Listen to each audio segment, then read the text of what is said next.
keep wanting to operate. I keep wanting to operate. I keep wanting to operate. I keep wanting to operate.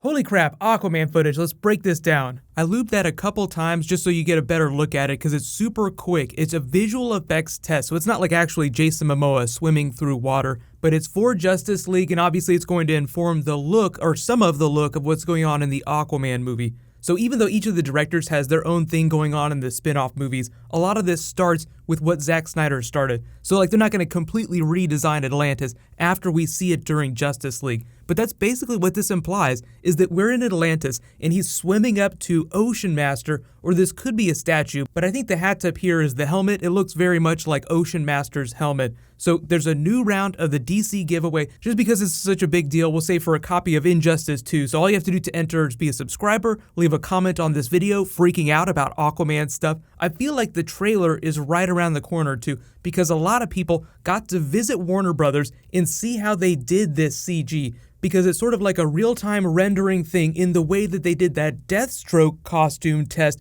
with Joe Manganiello a while ago, that video that Ben Affleck posted. That was actually a costume test that Joe Manganiello himself was doing. They did the same thing on Spider-Man Homecoming when they posted this behind-the-scenes video of them like real-time rendering what Spider-Man was doing in this giant green screen stage. So if you guys don't know what's going on with Justice League Aquaman stuff, we're going to meet the character, we'll get a look at the universe, they'll probably tease some of the big conflicts that are happening because there has to be a reason for Aquaman to not want to join the Justice League. He seems really reluctant when we saw him in that Comic-Con trailer that Zack Snyder posted last year. Like the main conflict with Ocean Master, especially in the comics, or if you saw the Throne of Atlantis movie, is that Ocean Master seizes control of Atlantis because he's Aquaman's half-brother. They have the same mother, Atlanta, but Aquaman's father is from the land. Ocean Master's father is a member of the Royal Guard that his mother was forced to remarry after she came back after giving birth to Aquaman. So it's very Game of Thrones. The person who is rightfully heir doesn't necessarily want the Iron Throne of Atlantis, but the person who is on the throne is absolutely terrible, wants to see harm come to the surface world.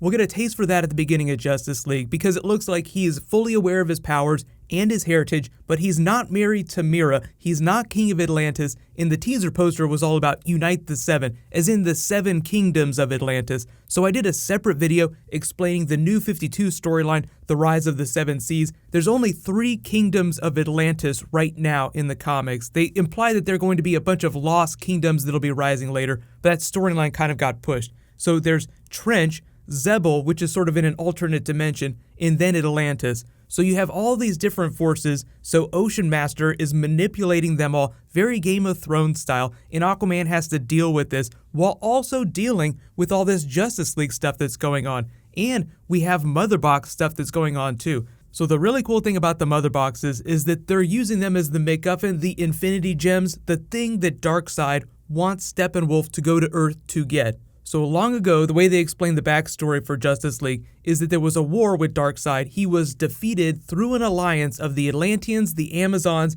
and another like mysterious ancient one that they don't fully explain. 3 Mother Boxes were left behind. So one of them now we know is inside Cyborg. He's basically part Mother Box now. Then another one went to Atlantis, and the other one went with the Amazons, so they'll pop up during the spin-off movies. But we'll learn all about that when we get to Justice League. They'll probably tease some of it in the trailer. And then when we get to the Aquaman solo movie, I'm expecting something closer to Throne of Atlantis. Like I got all these problems with my own people under the sea. I'm gonna put a bookmark on that while I deal with this giant space threat, which seems way more critical. Then I'll come back to this later.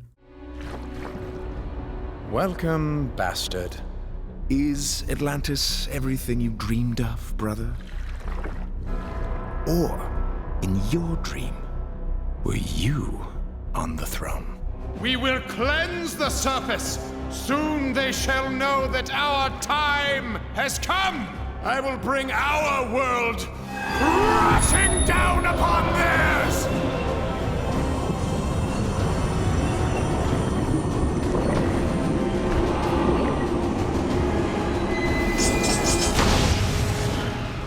So they are in pre-production for Aquaman right now. They cast Black Manta. It's this actor here. Everybody's wondering what his helmet's gonna look like. Like, please, Jesus, if you change anything, don't change the comic book helmet too much. It's totally cool if he walks around without the helmet on for a while, but as long as there's one big battle with him wearing it, it'd be so awesome. And I know all you Young Justice fans out there are wondering about Aqualad. James Wan did confirm there is no Aqualad that's planned for the movie, so if he shows up, it'll be like way down the road, but that doesn't mean that he'll never show up. But let me know what you guys think about all this. I know it's kind of blurry, but they'll release a high-res trailer in the next month or two, so we'll get a much better look at all the different characters and where they pop up in the movie. Let me know in the comments if there are any bonus videos you guys want me to do for Justice League or Aquaman related stuff. I feel like Aquaman right now is going to be one of the standout characters in Justice League. That's what most of the behind the scenes rumblings have said, is that Aquaman is like the badass that's going to turn everybody around. So initially people were like, the Flash is going to be so awesome in this movie. I love how people now are like, no, Aquaman. Aquaman is going to be the guy that everybody loves. But I know there's been a bunch of craziness in the DC universe with all the Batman, Nightwing stuff that just got announced. I totally think that Justice League is going to be 100% fine. Ben Affleck will stay. I know everybody's wondering, like, what happens if it doesn't do well? I think it'll totally do fine. I haven't seen Wonder Woman yet, but I think that'll be fine too. Justice League is the thing that everybody's waiting for, though. So I think what's going to happen is we'll get a Wonder Woman trailer before we get Justice League, but there'll be some new Wonder Woman really soon. So that means Justice League also right around the corner. So no worries, there's so much comic book stuff happening this spring. There's going to be all kinds of Marvel movie stuff, all kinds of DC movie stuff, and that doesn't say anything about the TV shows or the comic books themselves. What's going to happen next is I'll post my Arrow episode video Thursday morning, then I have Marvel movie stuff. So congratulations to last week's Injustice giveaway winner, Micah Ross. Please private message me on the back end of my channel so I can get your contact details. There was a new round that started in this video. I'll announce the winner when I post my next DC movie video. While you wait for that, you can click here for that other Aquaman video explaining that backstory, and you can click here for the Guardians trailer. Thank you so much for watching. Let's high five. I'll see you guys in the next video.